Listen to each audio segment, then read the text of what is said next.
great that to also have Andrew Stuart here today. Andrew is a professor at Caltech. He moved there 2016, Andrew, am I right? Yeah, from Warwick. Before I knew Andrew, long time ago, I knew his father. And before I met his father, I knew him through, you may have heard of the Stuart instability. So I don't know if you can make that connection, but those who do fluid mechanics, I'm sure may have heard of his father, professor at Imperial. Andrew also went through different schools. He was at MIT, he was at Stanford, at Bath, at Warwick, and then he is now at Caltech. He has won many awards, Siam, I think more than me. Many more, of course, he deserves it. But I just want to mention that this year he also became fellow of the Royal Society. And today he will talk about a really important topic of operator regression. So we're looking forward to it, Andrew. The floor is yours. Thank you, George. Thanks for that very nice introduction and the opportunity to speak to you all. And I'm really grateful to you for listening to me today on a holiday. Thank you. This is a talk that's similar to one that some of you I know have seen before, which I gave at PSU Machine Learning Workshop. But I hope that even if you have seen it before, that will be an opportunity for you to ask me and question me about things that you'd like to understand more about. And just more generally for everybody in the audience, I welcome interruptions. The objective of interacting like this is to get greater understanding, and part of that will come from interactions. As George said, I'm going to talk about the subject of learning operators, and you can view the topic as being the subject of supervised learning between Banach spaces. So one has input and output data in the form of elements of Banach spaces and tries to learn a map between the two Banach spaces from that data. And of course, the specific setting of interest is when the Banach spaces are spaces of functions, because many problems in physics, chemistry, biology, the sciences, and engineering in general, we formulate the problems of interest in terms of functions. And so I think it's a valuable perspective to think about learning mappings between spaces of functions. So I'm going to talk about that subject, which is something I've been interested in for some time, but especially over the last year. And I will try and give you some of the history of other work in this area as we go through. So the talk is structured like this. I'll describe the general problem setting, and I'm going to describe in this talk two overarching approaches to learning, one based on model reduction and one based on what we call the kernel network approach. And in each case, I will describe the model reduction approach and the kernel network approach using some simple test problems. And then in each case, I will look at a slightly more involved application. For the model reduction example, we'll look at crystal plasticity and looking at a homogenization setting in which microstructural properties are important in determining macroscopic behavior. And for the kernel network, I'll look at incompressible fluid flow. Okay, so this is the setting that I'm going to have and adopt throughout the talk. I'm going to assume that we would like to find from data an approximation to a mapping psi dagger, which takes one Banach space into another. Again, to be concrete, these Banach spaces will always be spaces of functions. And the task of learning psi dagger is based on being given data as xn and yn related through the map psi dagger by Andrew, let me interrupt. Sorry to interrupt you. Can you please mute all your microphones? Everyone, please mute your microphones because there's echo. Let's test it. Andrew, go ahead. Thank you. Okay. Sounds like it's worked. Thank you, George. So the the function psi dagger that we wish to recover is not known to us explicitly necessarily, but only known through these pairs data points xn and yn, the xn's in x, theyn's in y, related through the mapping, which we wish to learn. And a crucial aspect of this problem, which is classical formulation of supervised learning, is that I will assume that the xn are distributed according to some measure, a probability measure which captures the type of inputs of interest. And that will play a role in some of the error estimates that you will see later on, quantifying the accuracy of the methods that we describe. So the goal is, in supervised learning, we have a parametric class of functions which map x to y and are parameterized by theta. And theta is a subset of our p, so p parameters. And the objective is to find an element of theta, theta star, so that from within our operator class, we approximate psi dagger on the basis of knowing this data, pairs xn and yn. And the idea that I'm going to propagate in this talk, or try and explain the value of, is the concept of designing the architecture on Banach space, and then only then to discretize. There's one approach to this problem is simply to discretize everything in sight and then use standard neural networks. But that loses a lot of our understanding of the physics of the problem. So the concept behind today's talk is to think of the design of the architecture. That means the choice of the operator class within which we work before discretizing the problem. And I'll show you the advantage of doing so, advantages of doing so. And I should also emphasize that, that maybe at a high level, there are three important things that one might think about with respect to supervised learning. One is the design of the architecture. The second is the optimization of the parameters within that architecture to affect this approximation. And the third is the generalization error. I'm going to take the view that the design of the architecture is arguably the most important thing. And I'm going to concentrate primarily on that. And I will also talk about generalization. I won't talk so much about the optimization of the neural network, because I don't really personally believe that that is a very exciting direction. Although I understand there's a lot of research in the area of optimizing the neural networks, that will not be part of today's talk.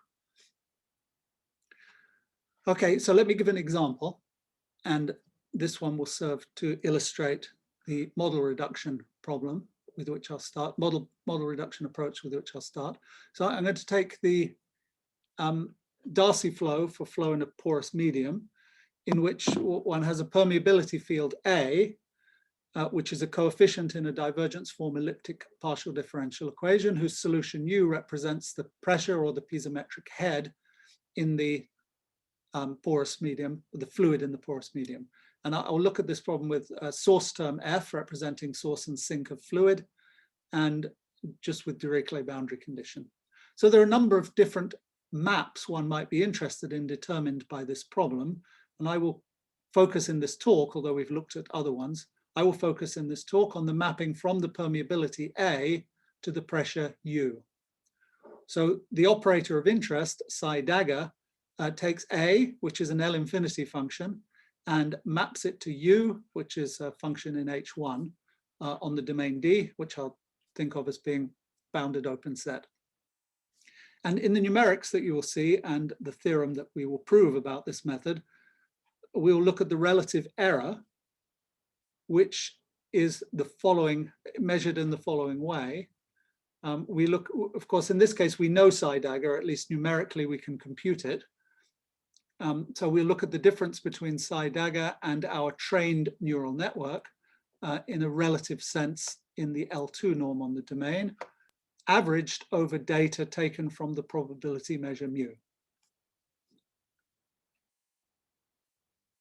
So just to say, we will mostly initially look at this error in the setting where the measure mu here, with which we define the error, is the same as the measure mu, which determines the data. So that's the standard generalization setting. But I will show you in the context of crystal plasticity, where we do not know the measure, where we do not know the appropriate measure to put here because it's defined implicitly by the problem. I'll show you the effect of transfer learning, where the measure with respect to which the error should be measured is different from the one with respect to which we train. So I will look at both of those. Okay, so we're working at the interface of partial differential equations and neural networks. And this is a field where there's lots and lots of activity. And I want to try and help you navigate where our work sits within that activity. So there's foundational work of George and Raisi and Herodakis, which is concerned with solving PDEs with neural networks, and related work of Weinan and Yu. But both of these papers are not concerned with operator learning. They're concerned with learning the function U, which solves the partial differential equation, as a function of x and t, which live in the domain spatial and temporal, which define the physical and temporal domain of interest. So these are, in some sense, standard from a neural network point of view, and the innovation is linking the neural network with the solution of a PDE through an extra layer which represents the PDE structure. In terms of learning operators, I want to mention 3 papers here.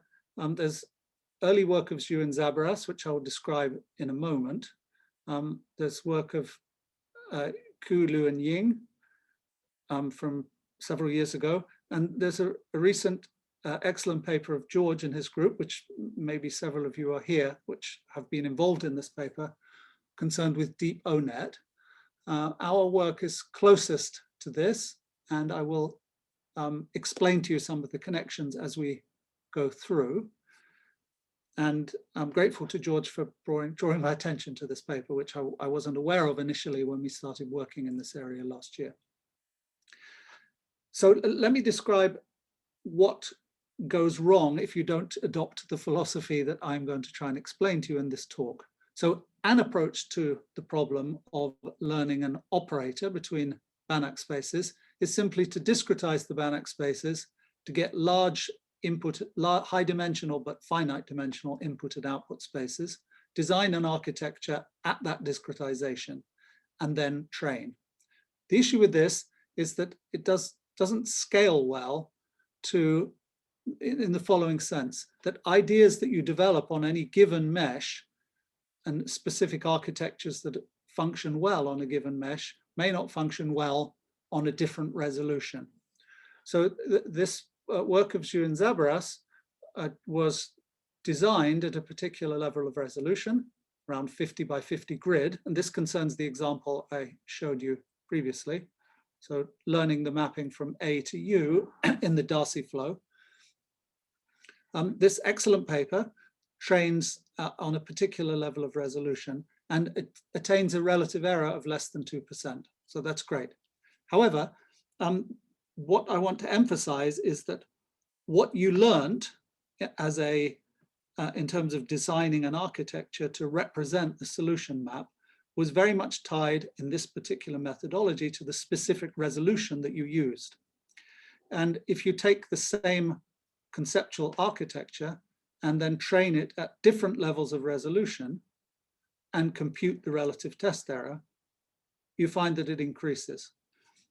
Why is that an issue? Well, it means that every time your mesh changes or your computational method changes, you have to think again about how to design the architecture. The architecture is not really necessarily representing the physics per se, as it is tied to a very specific discretization that you use. So here the error is less than 2%, that's great.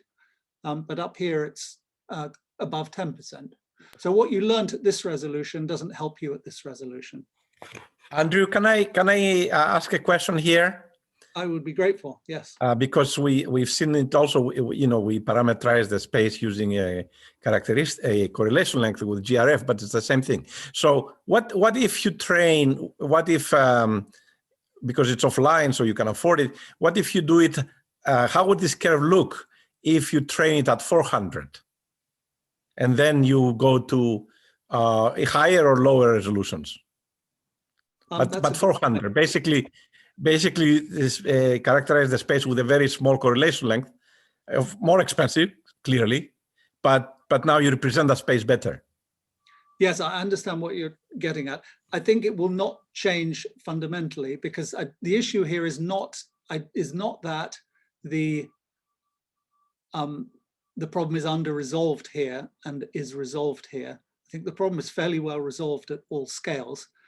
It is more related to the fact that by conceiving of the architecture at any given resolution and training at that resolution, you've lost the structure of the PDE, and the architecture that you come up with is very tied to the specific discretization. So it's not necessary that the level of resolution is inaccurate. But the question is a good one, and it's not one that we've looked at very carefully. But I believe what I say to be the case, because I believe this to be a problem which is well resolved at all of these. But we have actually the opposite experience. If we in the paper, even in the first example that I sent you, if you take the correlation length to be small, then the error is flat as you go to different resolutions. So let's say correlation length 0.01, and then you go to 0.1, 1, 2, 3, 4, blah, the curve stays flat. But if it's like this, if we train it at let's say correlation of 0.5, and we have extensive data on that and other cases as well, then actually you see this picture that you're showing here. So it's really how well you represent the input space V, at least for our case, which is the input space. If you represent that very accurately, then no problem, I think. It's a little different than what Zabaras and Zhu did. Yes, because I think you, if I understand correctly, you're looking at data which has different correlation lengths. Is that correct? That's correct. That's correct. So if you choose a small correlation length in your GRF, which is your space, then no problem. Yes. So I can imagine that what you say in that setting would also be true here. But slightly different setting from this. But one of the things you mentioned, namely that how you represent the space, I'll show how that rears its head in our work and explain that. So thank you. Okay, so our approach to resolving this issue is to conceive of the architecture on spaces of functions before we discretize. And the first approach that does that, I want to describe, mixes neural networks with a model reduction approach. And that model reduction is dealing, and I'll show you how that comes up both in practice and the theory, namely that somehow one needs to make sure that the architecture is able to represent the properties of the input and output spaces adequately. So this picture is my attempt to summarize the method at a high level. So the input space X here, output space Y here, and psi dagger mapping between them. And that's what we would like to approximate. The approach we take is to do a form of model reduction on the input space and the output space by finding an autoencoder, which for the example that we give is going to be based on, and the theory we give and the numerics we give will be PCA, and I'll come back to that in a few slides' time. An autoencoder which approximately factorizes the identity on the input space X and on the output space Y as the composition of two maps G and F, where F maps to a latent finite dimensional space and G lifts back up to the infinite dimensional space. And our approach is to identify such approximate factorizations of the identity, and doing so depends on the probability measure that characterizes the input and output data. And then to define the function phi, or to try and determine a function var phi such that the composition of G on the output space with phi in the latent spaces and F on the input space is approximately equal to psi dagger. That's the goal. And I'll come back to this. So basically we will approximate this var5 with a neural network. And as I said, I'm not going to discuss much about optimization, but I will show you a little bit about where that comes in. The main thing I would like you to reflect on is the architecture that I'm proposing here, which is a combination of neural networks on a finite dimensional space with, in this case, we'll do PCA, but more generally with an autoencoder that attempts to capture the approximate finite dimensionality of the data, given some assumption about the probability measure mu, which characterizes the data. So these approximations, approximate factorizations of the identity need to be quantified with respect to the type of input data that one expects on the input space, and then the push forward of the measure that characterizes that data under psi dagger on the output space. I'll show you how that appears in the analysis. Andrew, is this meant to, so is this meant to be an autoencoder, or is there more here apart than an autoencoder? Thank you. Yes, thanks for the question. So we started conceptually with autoencoder, and we generally tried for this problems, we tried things other than PCA, other autoencoders, but PCA was the best autoencoder for this, for the Darcy flow problem that I've shown you. So I believe that, so PCA also has a nice theory as a autoencoder, you know, you have encoder and decoder on Banach space, so one can develop a theory to quantify this approximation for PCA. I think an interesting problem area is to look at other autoencoders, which are not PCA based, that would be appropriate for some input probability measures and some psi daggers. But on this specific problem, we did not get very far by going, we could not beat PCA. So that's why it will dominate what I show you now. Did I answer the right question there? Yeah, that's great. Thank you. Thank you. All right, so let me describe PCA on Hilbert space. So I started in Banach space, but actually we're going to work in Hilbert space now. And this will be applied in both the input space and the output space. So just let me describe it for an arbitrary Hilbert space and an arbitrary probability measure. And given that probability measure nu on H, one can define the mean and covariance in this way. The covariance will necessarily be a trace class operator on H, meaning that it's compact. And so if I look at the eigenvalue problem for C, I'll get a decaying set of eigenvalues. And if I order things according to the lambdas decreasing, I can then construct an encoder and decoder in the following way. So FH is just the projection onto the first D components in this basis. And G lifts those components back up into the infinite dimensional space by using them as coefficients of the eigenfunctions associated with the relevant eigenvalues. So this gives an approximation space, which is finite dimensional based on the span of the first D eigenfunctions. So if you think of applying this for the input measure, this is the approximation capabilities of principal components analysis are entirely characterized by the measure nu. They have nothing to do with the partial differential equation I'm trying to solve on the input space. On the output space, however, the measure of interest is the push forward of the input measure, which I called mu earlier. It's the push forward of that measure under the solution operator that you are trying to approximate. And so on the output space, the PCA does indeed, and the properties of PCA reflect the properties of the physics. Right, so that's important to understand. On the input space, the representation of the physics is only through the type of input functions one sees. On the output space, the properties of the PCA encode the properties of the solution map, psi dagger, and therefore of the partial differential equation itself. So this product, this composition of G with F is approximately the identity on H, and that can be quantified. The usual way that's done is as follows. this is just SVD, if you think of it in the right way.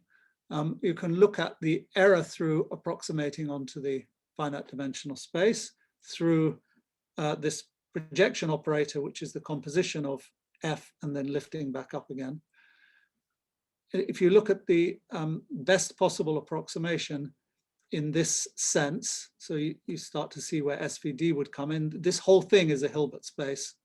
There's a Hilbert space structure here on this norm for fixed H, and then the expectation of this squared means that in fact there's a Hilbert space on the space of square integrable functions on with respect to this probability measure nu taking values in H. So this really is related to the SVD, and therefore what one sees in characterizing the error is the tail of the spectrum. And you can see that the rate of decay of the eigenvalues will determine this error. And you can then look at what happens if you have a finite amount of data with which to approximate these PCA space. And you get the following kind of theorem that says that the error in the approximate PCA computed from using n data points will be bounded above by the intrinsic error of the PCA itself. That's a property of the probability measure. And that's here. So this will be a function of d being the dimension in which you've chosen to truncate. And then an error which reflects the amount of data relative to the intrinsic dimension at which you truncate. So already you see that two important parameters coming in. One is a property of the approximation space related to the probability measure on the input. And then there's the interaction of that with the data through the square root of d over n.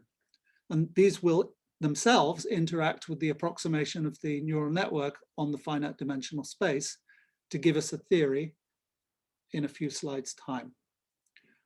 But are there any questions about this?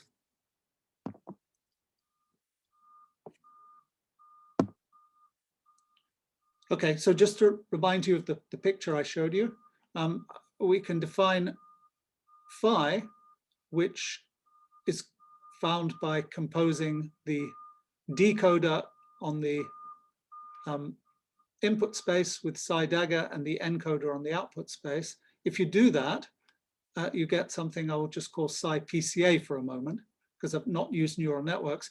You notice now, if you put this var phi into the formula below, because他们就想用 neural network 去整这种东西。Please mute your microphones. Thank you. Thanks, Stuart. Because G composed with F is close to the identity, and in both cases, if I plug this into here, and you see that this is a good approximation of the function psi dagger.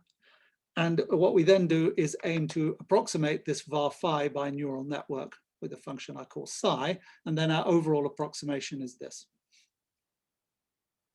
Okay, so there's two components, the PCA on Hilbert space, and then that interacts with the neural network in the latent spaces, and the dimension of the latent spaces are determined by the properties of the probability measures on the input and output spaces. So I thought it would be instructive to compare this with the reduced basis method, because that's been a very successful method to look at parametric dependent problems. So the reduced basis method is implemented in many different ways, but just one way is to solve the partial differential equation at a number of different inputs, and using that computed a data-driven basis. And I will, for the sake of argument, use the same notation for that data-driven basis as for the PCA basis that I will use in our approach. And then the approximation is made up of a linear combination of those data-driven basis functions with coefficients alpha j, which depend on the inputs x. Just a comment on notation here, x is not the spatial variable here. I will, because I'm trying to use this standard supervised learning where x and y are the inputs and outputs. So x is a functions. So if you think about what the reduced basis method does, having pre-computed a data-driven basis, you then solve partial differential equations for weights, which are scalar valued functions of inputs x, to compute the approximation psi dagger. And it's intrusive in the sense that computing the alpha j's involves resolving the PDE. Our approach is non-intrusive. We have a data-driven basis, and our coefficient is computed through the action of neural network, psi j, the jth component of the neural network, on the encoder function applied to the input space. And so one doesn't resolve the partial differential equation, and that gives rise to the possibility of this being a lot faster than the original method once it's trained. Okay, so this theorem describes the approximation capabilities of the architecture that I've described, and it's far from optimal. Just to be honest, this is a first theorem. I would expect improved theorems, and I would just explain to you where improvements need to be sought when I just sketch the proof in a moment. But the key thing here is to understand what this theorem says is that within our architecture, that there is a neural network composed with PCA approximation, which can be made epsilon close to psi dagger when you average over the input data and you average over the training data. And we use a number of ideas that are quite fairly standard now in this area, or becoming standard, going back to Urotsky's paper, which shows how to make polynomials out of neural networks, and in between that, how to make piecewise linear basis functions, for example. And this idea is being used in work of Chris Schwab. Let me just explain to you how the proof comes about, but also before we go there, let me just emphasize a couple of things. To achieve epsilon small enough, first of all, one needs to identify latent finite dimensions which characterize the approximation of the finite infinite dimensional function spaces by finite dimensions. Okay, so those are properties of the input measure and the push forward of the input measure under the map psi dagger. Then one needs to identify enough data to approximate the PCA well enough. And then interacting with that choice of n, one also needs enough data to approximate a neural net, to find a neural network approximation of the map in the latent spaces. And so there's third approximation related to the neural network. So those three things interact and can be chosen in such a way that there proves the existence of a neural network composed with PCA that achieves epsilon approximation. So just to emphasize again the structure of the proof here and the way I think about it. Firstly, this is the approximation of the error. There are two terms here which characterize the properties of the data, as in the probability measure that characterizes the input function, and the probability measure that characterizes the output. So that is the push forward of the input measure under psi dagger, which is the operator we're trying to find. So these are, this is an intrinsic property of just the input probability measure. This is an intrinsic property of the map psi dagger. So one has to choose the dimensions dx, which is latent on the input space, and dy, which is a latent dimension on the output space, to make these small. And then to choose the amount of data so that one can approximate them in a Monte Carlo way using the data. And then one has to approximate neural network, which is a neural network mapping dx to dy, also through using n data points.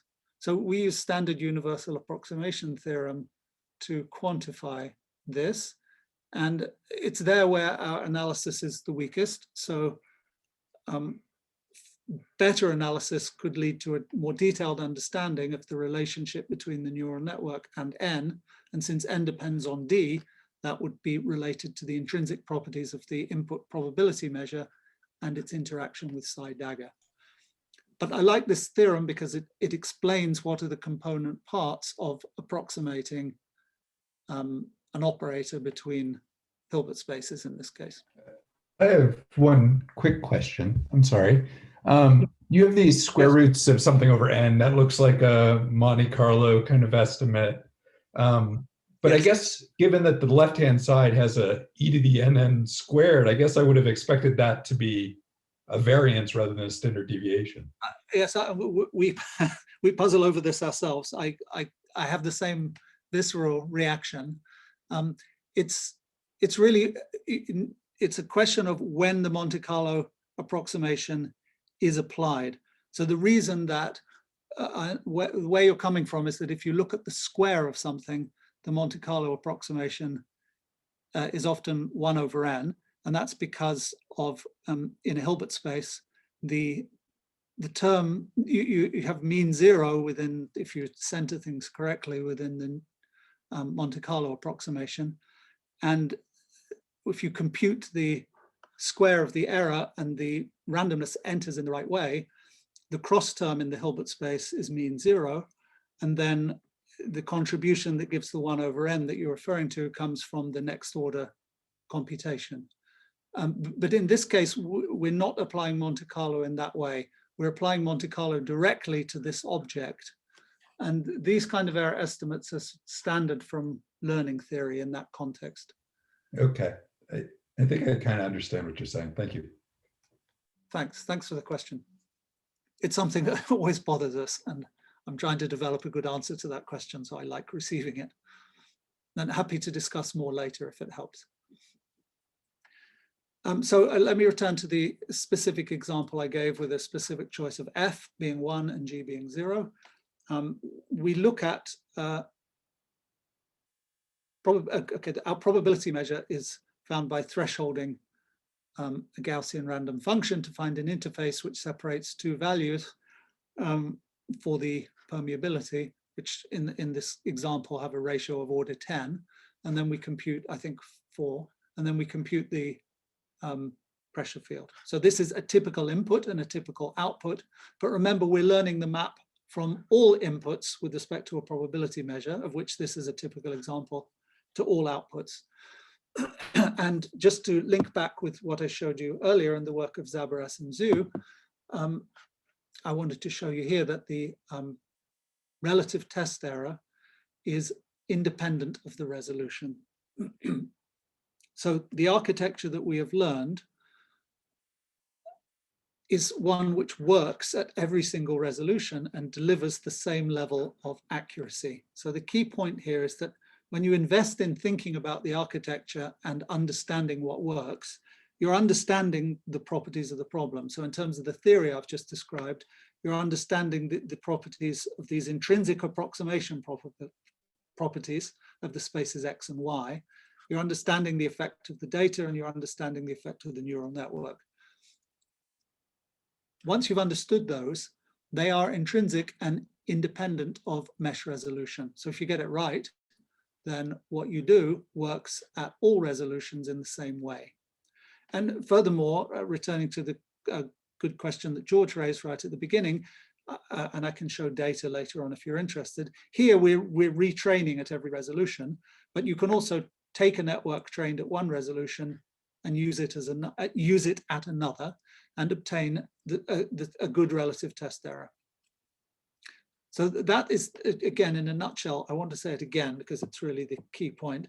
By thinking of the architecture on the space of functions and understanding what that means, all your conceptual thinking is done once, and it's not related to the numerical method you use. It doesn't matter if you use finite element, spectral, finite volume, finite difference. The concepts which define the architecture are independent of the discretization method. And it's really important to distinguish between the intrinsic dimensions I talked about, which are properties of the probability measures on the input and output space, to distinguish that from the resolution of the problem. Resolution needs to be enough to resolve those intrinsic dimensions, but the intrinsic dimensions are not a property of the PDE so much as the measure on the input space, to describing typical inputs. Sorry, Andrew, can I ask you a question about that? Yes. So when you say you use the same architecture across different resolutions, the encoder has to be different, right? So No, that's the point. So the encoder dimension is the same. So here there are two dimensions here, or two, if you like. One is the dimension of the latent space, which is D, and one is the dimension of the resolution. So what I'm showing here is if I fix the latent space dimension, say the green, so I fix it at D equals 20. In this case, the latent input and output were the same.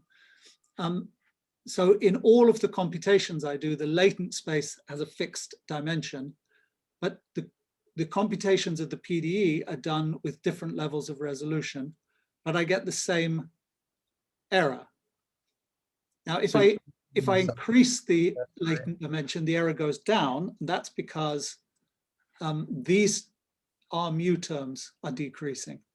So by decreasing D, I'm decreasing these. Sorry, I interrupted. No, sorry.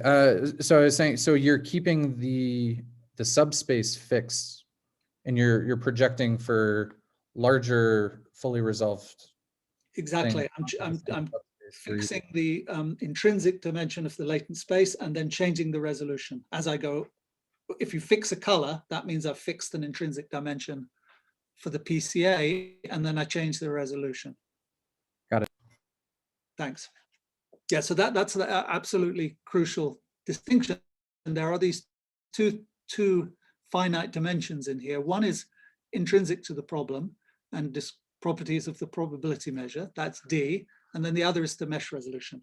So I guess the philosophy I'm trying to push is to try and understand this intrinsic dimension, which is a property of the problem, and design architectures based on it, not ones that tangle up D and the mesh resolution. There are issues with training, though, and I don't want to sweep them under the carpet. So in the theorem, so let's go back. In the theorem, you see that this intrinsic properties of the measures interacts with the Monte Carlo error, the square root of D over N, and requires N large enough in terms of D. That has the following effect, that if you don't carefully relate N and D, then you see that if you fix N, which is the amount of data, but increase the reduced dimension, so that's, this axis now is not the same as that axis. This axis was the resolution of the numerical method. This axis now is the intrinsic dimension of the latent space computed by the PCA. So if you fix the amount of data, but keep increasing the dimension of the latent space, then you see this U-shaped curve. And that's because if you fix the amount of data, you eventually don't have enough data to learn the PCA at higher and higher reduced dimensions. So you have to increase the data N with the reduced dimension D. And that is built into the theory.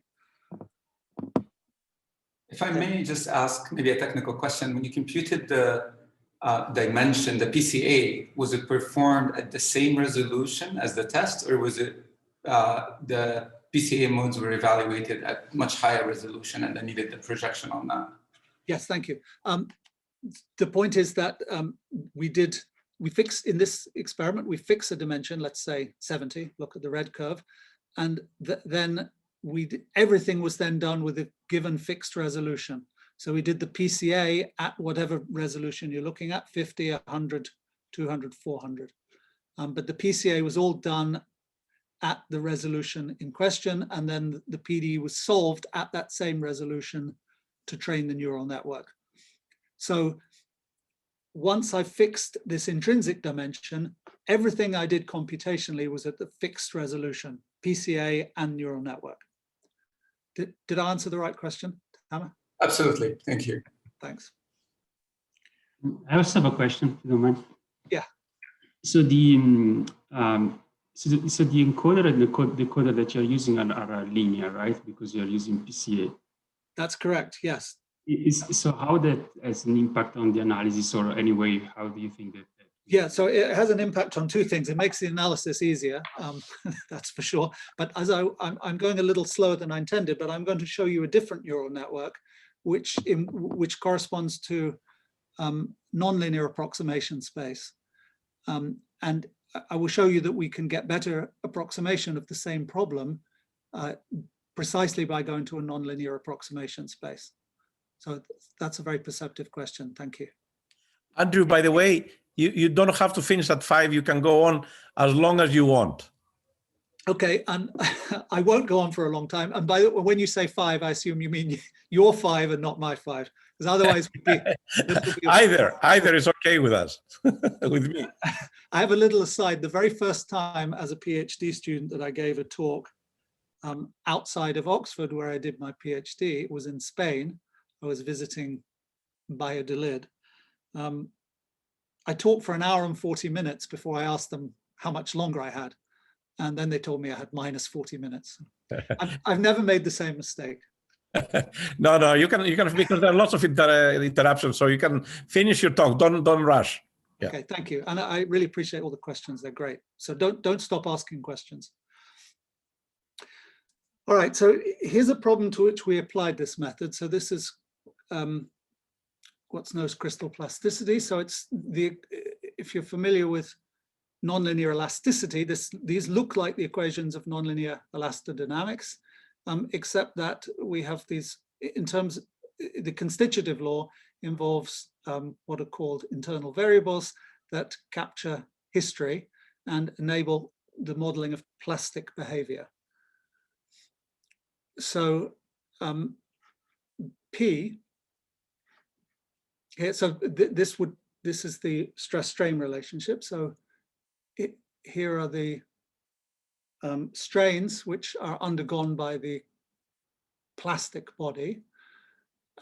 P is the stress tensor, and the psi the internal variables which allow you to account for plastic behavior rather than elastic response. What we do in this problem, one way of thinking about it, is that we replace this constitutive law, which is accounts for the history through these internal variables. We replace it by a history-dependent constitutive law, which does the following. We look to learn a constitutive law which maps the average strain history on a cell in the interior of the domain. These are small microcells into the average stress history. We try and learn that mapping and then use that, which is a history-dependent constitutive law, to perform macroscopic computations. So let me show you this in terms of picture.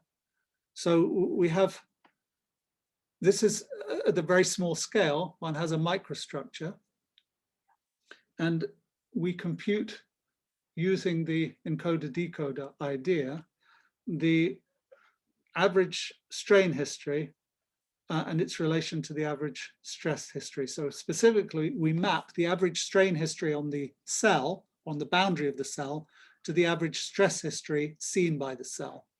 And we do a number of microscopic calculations on small cells to learn that law. So that law becomes a mapping which takes the strain history on the boundary to the average stress history. And in fact, we then just need to evaluate the stress history at the given point in time to compute the Cauchy stress that enters this linear momentum balance equation. All right, so we do this in very much the same way that I showed you for the Darcy law, but now the PCA is with respect to functions of time. So I'm doing PCA with respect to the strain history on the input space, and PCA with respect to the output space being the stress history for a microcell calculation. And actually, just to get into the details, this microcell calculation is done in a quasi-static way, even though the macroscopic computations I'll show done with full elastodynamics or elastoplastodynamics. Okay, so the learning of the constitutive law is done quasi-statically, but we use the learnt history-dependent constitutive law in a fully dynamics model. So the complication here is that these cells, which you see here, will be embedded into a larger domain. So this is captures the microstructure. And when we do a finite element computation on the large scale, these cells will be subjected to a strain history, the probability distribution of which is not known to us. So in the Darcy problem, we prescribe the probability measure on the inputs. Here, the probability measure on the inputs is defined implicitly by the problem we wish to solve. So we have the issue of transfer learning. We need to train our constitutive law on a probability distribution that is rich enough to transfer to what we actually see in the elastoplasto dynamics calculation. Through experimentation, and this is an area where theory is needed, we found that by training on random strain paths with a lot of back and forth, or up and down, if you like, loading and unloading experiments, lots of them captured in the data, we were able to learn good constitutive models, which we could test by comparison with resolved calculation. So here I'm showing you the type of random inputs we used, and this is checking our learning of the output stress. So these are strains on the boundary, these are output stress histories. And we're approximating them very well with respect to our chosen probability measure. And you can test how they do well, how they perform out of distribution, looking at uniaxial tension and loading and unloading experiments. And we do well. And we then use them within a more complicated, several, but here is one, blunt impact calculation. The key point is once we've learned this constitutive model, we're getting order million speed up over FEM squared. So FEM squared is where you do finite element calculations on each one of these cells to describe the micro behavior. And then these cells are themselves finite elements or related to the finite elements used on a larger scale. So the method we're describing for this blunt impact calculation is millions of times faster than that. There's a method used, a modeling approach used in this field called Taylor averaging, but we're getting a speed up a factor 1,000 over Taylor averaging as well. So, you know, this is something where we're just starting in terms of applications. I would really like to say that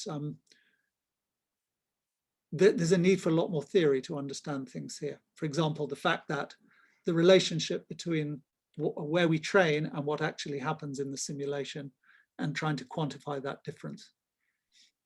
And Andrew, for this is the, this is tied to the specific PCA, right? So if you wanted to take this data-driven constitutive relationship and now apply it to a different geometry, do you have any comments on whether that's possible, or is this meant to accelerate a single geometry? Yeah, it should work on it. Conceptually, the idea is that it should work on a single geometry. I'll explain where the limitations might come, because the learning is done at the level of, at the level of these microscopic cells, which are in some sense, that computation is independent of the macroscopic geometry. So what we're doing is we're learning a constitutive law that says if this is subjected to a given strain history on the boundary, what is the stress history that it will see? And in particular, what's the pointwise stress at some point in time, given the past history of the strain? Where the geometry of the macro body comes in, it's related to transfer learning.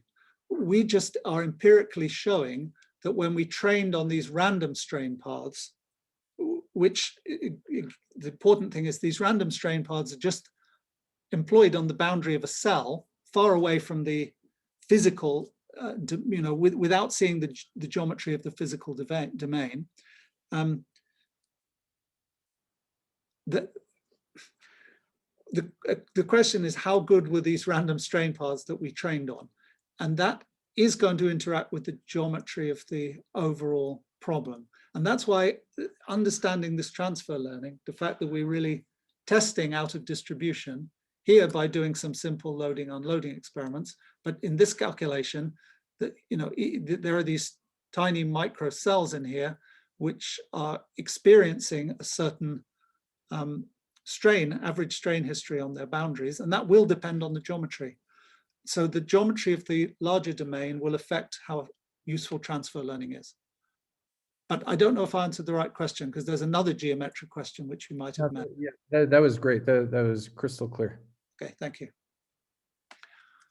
Let me take George up, not on running till 5 p.m., but on my time, but on just taking a few more minutes over the hour to describe this other approach. And we had a good question earlier about the difference between linear and nonlinear approximation. And I wanted to dig a bit deeper on that and then use that to motivate what we're doing here. So we have a map between separable Banach spaces now, not Hilbert necessarily. And I'm going to assume that we have a basis for Y, the span of these var phi's. And the solution manifold that we're trying to determine in the parametric problem is to find psi dagger of X, with X being an element of this Banach space X. And what's called a linear approximation, it's linear in the sense that we look for a solution that approximates psi dagger in the linear span of the var phi's. Right, so this is an n-term approximation. And one can define what's called the Kolmogorov n-width, which characterizes the approximation capability of linear approximation in this space made up of the span of the var phi's. And if you're familiar with this, that will be helpful, but it's not necessary for you to have internalized Kolmogorov n-width to understand what I'm about to say. The key point is that this characterizes the approximation properties of the space made up of the span of the phi's. And for the particular var phi that we are describing here, this number n is what I called d here, the Kolmogorov n-width is limited by the approximation properties of PCA. So in particular, the Kolmogorov n-width squared is necessarily bounded below by this, what I motivated from SVD, the tail of the spectrum of the eigenvalues characterizing the input measure. And this, the decay of, it's necessarily in the Hilbert space setting I work, necessarily the case that the operator is trace class. So this quantity decreases to 0 with n, but it can do so arbitrarily slowly. And for many probability measures that arise and are of interest in practice, this PCA approximation error will really limit the approximation capability that you get from linear methods. And so what I want to do is motivate a nonlinear approximation and just take 5 minutes explaining to you how we think about that by a completely different viewpoint. So in what I did before was to say, let's do this autoencoder to reduce the infinite input and output spaces to finite dimensions, and then use classical neural networks on the inner dimension. Here I'm going to do something different. I'm going to take a classical deep network and replace matrices by operators and construct a network that way. And that network will be give rise to a nonlinear approximation method. So here is a classical neural network. It's written slightly unconventionally because I want to link it to what we do next. You have an input X, you make a linear transformation of it, and then you iterate the composition of further linear transformations composed with a ReLU or other sigmoid function, iterate that L times, and then maybe have another linear layer at the end. And the parameter theta that you optimize over is made up of all of these matrices and all of these offset vectors B. Okay, and neural networks is all about optimization, is all about how to define these thetas, and approximation theory is all about what's the approximation capabilities of this architecture as a function of L. And also the width of the neural networks, which is the dimension of the matrices. So I want to take the same idea, but just replace matrices by operators.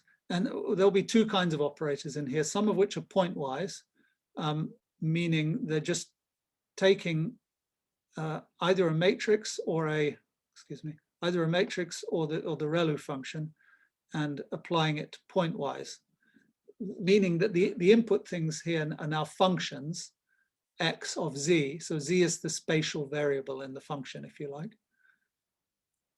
So x is a space of functions from D, which is in Rn into Rm, and y similarly from Rn into Rr. We can look at pointwise operators. These are sometimes called Nomitsky operators. And then I'm going to replace some of the matrices by integral operators. And basically, I've just written down the same structure as above, except that, so these are pointwise. So by that, I mean, you have a field and you evaluate it at every point, and then you apply a matrix to it, and you do that at every point. So this is purely pointwise and involves no non-local operation. But within the, inside the application of the sigma, which is the sigmoid function, we apply both a pointwise operation and a non-local operation, which I'll write as an integral operator. And now the objective, conceptually, before discretization, is to optimize this neural network over the choice of matrices, kernels of this integral operator, and offset vectors BL.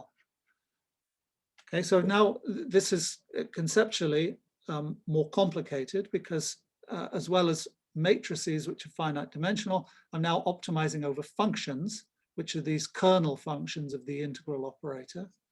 But of course, what we do is in practice parameterize these kernel functions so that the whole thing becomes parametric. But I think this is useful as a way of thinking about architecture, because again, the architecture is defined to act on spaces of functions. And only when one understands it in that context do you discretize. So actually inspired by George's Deep ONet paper and the theory in that paper, which exploits a really nice paper of Chen and Chen, we are able, using that work of Chen and Chen, to prove convergence, approximation capabilities of this network. Again, I would say, as I did about the model reduction neural network, that this is by no means the last word on this. It's very much a low-hanging fruit convergence result based on understanding the work of Chen and Chen and this Deep ONet paper of Liu et al. Nonetheless, it gives us confidence that the method can be made arbitrarily accurate as a method mapping between spaces of functions. I won't, there's a number of different directions this can go in. I'm going to concentrate on, so let me just say, first of all, this is potentially expensive because this is an O of grid squared computation because of the non-locality. So I'm going to, there are a number of ways of overcoming that, but I'm going to look at using Fourier methods to replace this, not the non-local operation in the deep neural network by Fourier methodology, as in, on function space, we would think conceptually of doing a Fourier transform, applying an operator, which will be, applying a matrix, which will apply, it's an operator because it will be a matrix that applies at every wave number, and then inverting the Fourier transform. And this enables us the method to become, n here is the number of mesh points. It enables the method to become competitive in terms of the speed of evaluation. Let me just show you how this works for Berger's equation. So here we're mapping from the initial condition to the solution at time 1. So we're computing the solution operator for Berger's equation. And let me just say a word about this, the design of this neural network. So it's Burger's equation, viscous Burger's equation. So let me just tell you what we understand about the solution of this equation. This term conserves energy, energy being the L2 norm of the solution. And this term removes energy from the system, preferentially at higher wave numbers. And this term, the quadratic term, preserves energy, but it has a tendency to move energy to high wave numbers. So we build those features into the way this Fourier component is designed. The choice of these matrices enable the capturing of transfer of energy between different wave numbers, and then its removal at high wave numbers. That is characteristic of damped driven quadratic systems of this type. So we use understanding of the equation and build it into the structure of the kernels. So this is, and here's a typical example, input to the Burger's equation and output at time 1. And just to finally emphasize the excellent question we had earlier, which I've alluded to about the difference between linear and nonlinear approximation. There are many curves on here, but I just want you to take in 2 of them. The gold curve here and the light purple curve down here, or burgundy curve down here. Ignore all the others. The orange curve is for Burger's equation.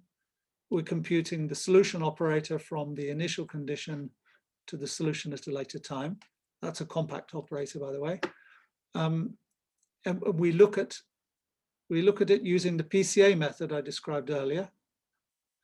And we look at it using the Fourier neural operator method that I just described to you, but with commensurate amount of work at each resolution in the way that these are set up. And what you see here is the advantage of the nonlinear approximation. There's an order of magnitude improvement in the error through using the nonlinear approximation space over the linear approximation space of PCA. Andrew, So, I have because I asked the student when he gave a talk to our crunch seminar, and he didn't. We like to look at the history, the loss history in the training, and also, do you have any convergence plots like error versus mean square error versus training data? Because, for example, what we found in DeepONet, we get exponential convergence until we hit some limit of the size of the network, and then we go back to 1 over square root of n, like you have. But I was wondering if you've seen, for example, that early exponential convergence, because not every architecture will do that.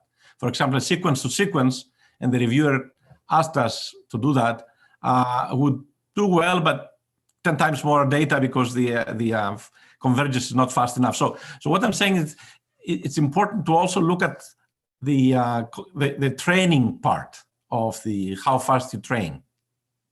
yes, I agree with you. We haven't really looked very carefully at that. So I think that is important. I'm taking the viewpoint, just for simplicity here, that the training, if you really do this in earnest for real scientific problems, the goal is to learn a map that will replace a really expensive piece of code with something cheaper. And then you'll use that billions of times, so that you're going to amortize the cost of the training.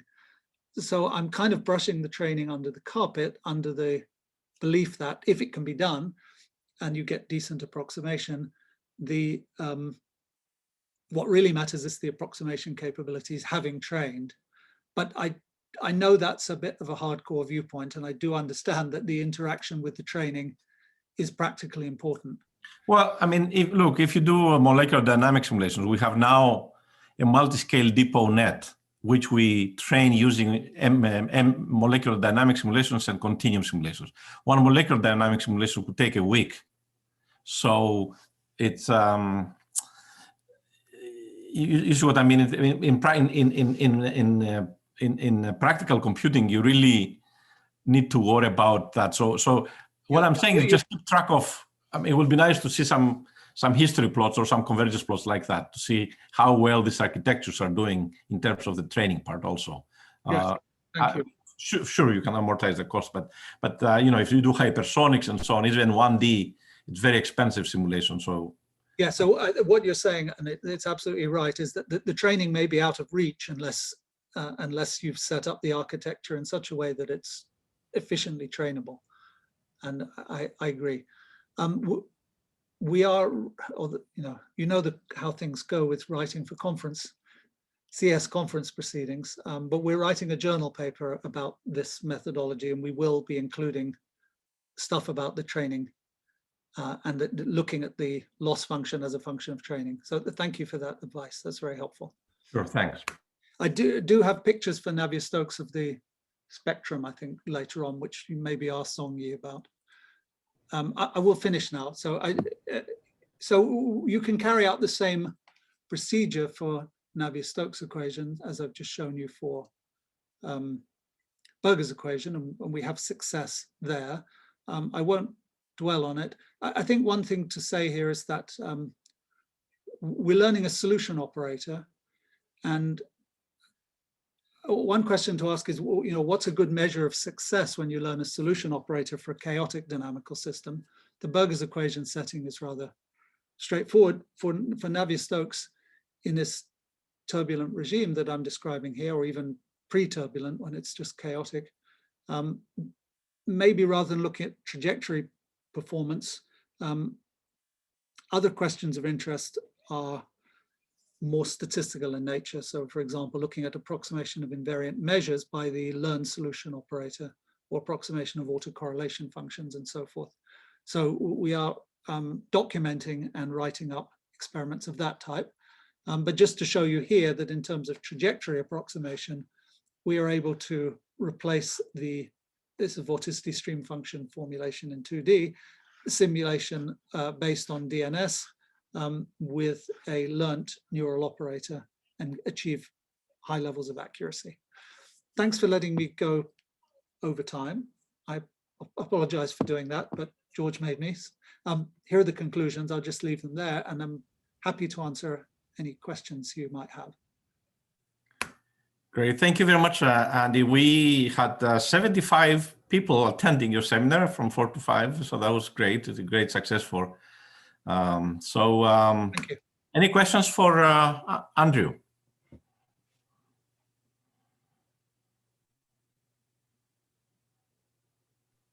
Usually this is a very lively. I have another question.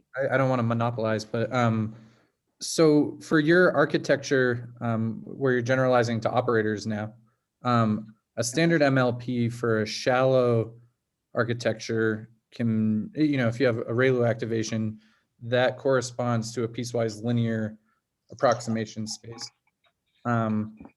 Is there anything you can say to help us understand what this is? Like, why did you choose to have a kernel in there in that second line?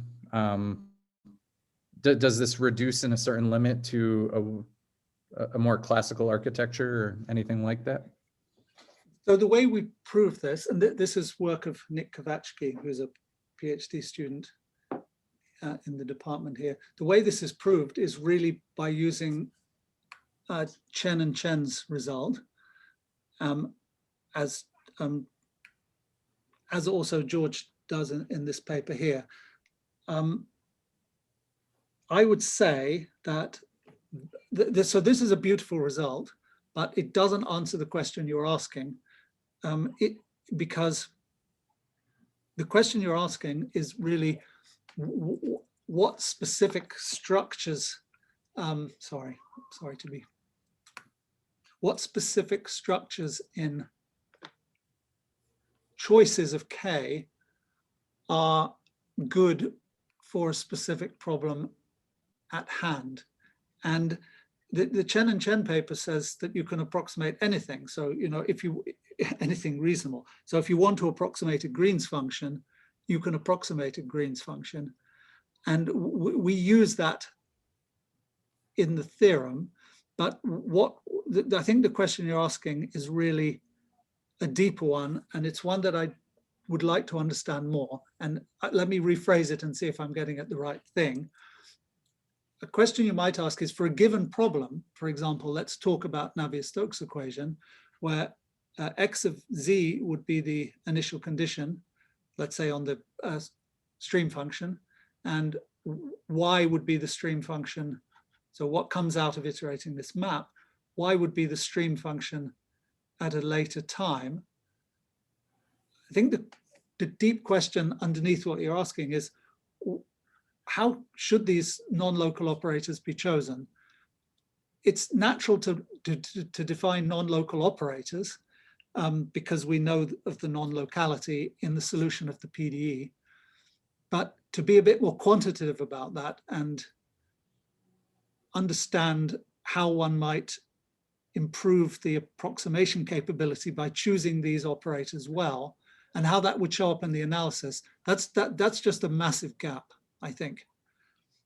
And I think even in finite dimensions, there's a massive gap in the sense that the work of Gita Katoniok and Chris Schwab separately, which I refer to back here, these papers, they're great because they get very deeply into the approximation capabilities and the benefits of depth over width and so forth.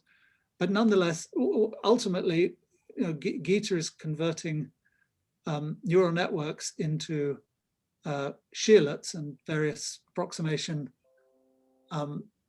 tools that she knows how to use, and Chris Schwab is working via finite elements and showing that one can approximate using neural networks certain things which can then be used to approximate based on understood approximation theory. So these are kind of existence theorems which are useful and very important because they start to quantify the advantages of depth over width, but they don't really capture how you might find specifically good representations of a particular problem by having an over-parameterized network. And that same issue shows up here in that we have said nothing about, in terms of the theory, we've said nothing about a good choice of this.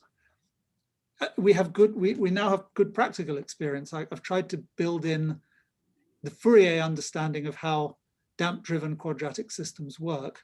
In practice, that's built into the construction of our Fourier. Andrew within the center, and Marta Delia is here. She's leading an effort where we're trying to learn non-local operators using data. So our center actually is quite active in that. We haven't published anything concrete yet, but we, you know, have that's a difficult question. But it's in the beginning we thought it was impossible. Now we see some light at the end of a tunnel, right? Marta, do you want to say something? Yeah, sure.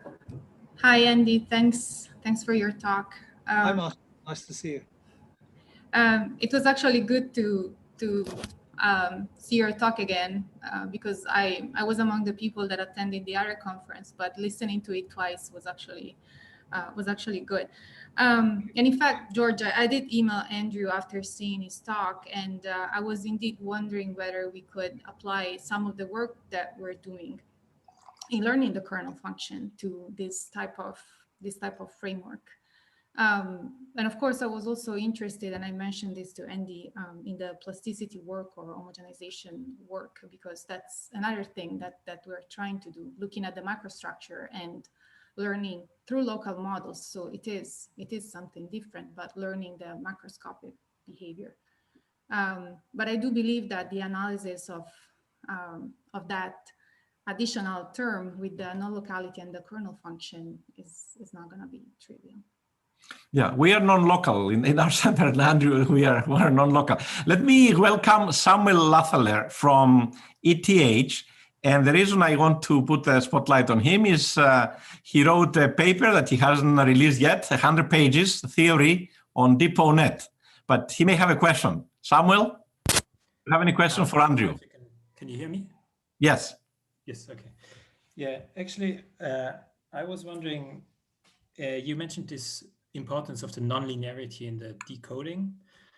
How does it show in your in your neural networks. I mean, with this PCA, if your last layer is kind of linear onto a linear subspace of functions, then you will still suffer from whatever slow decay of the PCA error that you sort of have. But you mentioned that you can overcome this in some way with having a nonlinear. Empirically, so yes, the PCA is limited precisely by the decay of the spectrum of the covariance operator.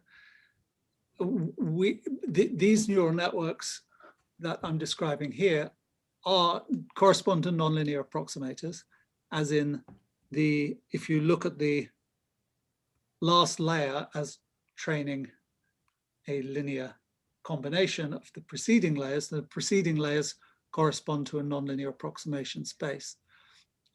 Empirically, we observe that to be better, but we have, I think it really goes to Nat's question earlier, that we don't have any deep understanding of the expressive power of this network in a theoretical sense at all. So all I can say is that empirically, we have been able for a commensurate amount of work to do much better using these nonlinear approximation spaces than we were able to do with PCA. They're both pretty good, but these were empirically better. So we would like to understand this theoretically, but we don't. Yeah. What I'm maybe also concerned about is that in each step in this Fourier version of this network, you have kind of a projection onto the Fourier space of a certain number of modes, as I understand. Well, conceptually, the architecture does not do that. No. So this kernel K, in the case of the Fourier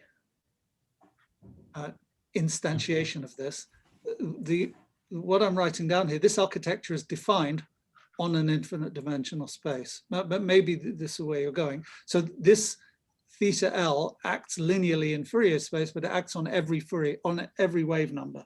So this itself is an operator, infinite dimensional operator acting on an uncountable space. Of course, when we implement this in practice, we do what you've said, which is to truncate this Fourier representation. But the theory that we're proposing to understand the convergence of this as a function of the parameters in the neural network is based on theta L being an operator acting on an uncountable set of wave numbers. But the approximation, of course, is done on a finite dimensional grid. But I try and separate that. So, you know, in the PCA case, I separated the intrinsic dimension of the problem from the number of grid points used to represent the problem. Likewise, here, I believe that there should be, although it's much harder to identify, an intrinsic scale at which you can truncate this operator theta L, which acts on all the wave numbers of the Fourier transform. And of course, that's going to depend, for say Navier-Stokes equation, that's going to depend on the viscosity. And it's going to undoubtedly be related to, you know, going down to the Kolmogorov scale, at which you start to see non-algebraic decay of the spectrum. So I think these are very, very difficult questions, but I want to propagate the distinction between the discretization method, finite dimension, and the intrinsic properties of the problem, finite dimension. Of course, those are related, but they're not quite the same. Maybe related to this, if I could ask just one question about the detail.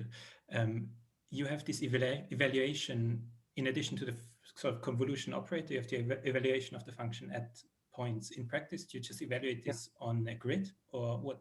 I mean, or can it be evaluated? Yeah, so in practice, when we do this in implemented, we do it on the grid. So this is a pseudo-spectral approach in that we move between the grid where these are operating and Fourier space where the integral operator is applied in the Fourier case.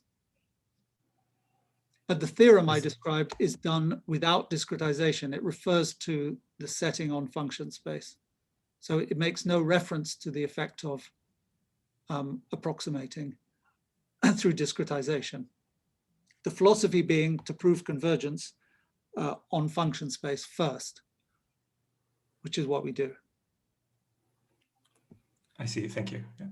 Thanks. Okay. One last question, and then we'll let Andrew rest. And Samuel, please send me your paper when it's done. Sure, I will. Thank you. Thank you. Okay, I think the people are pleased. Thank you very much, Andrew. Thanks for taking the time today to meet with us. As I said, I think we broke the record, 75 people today in our seminar. Of course, you are responsible for it, so we're very pleased. But have a good day, and thanks again for your contribution. And thank you, everyone, for attending today. Thank you, everyone. Bye-bye.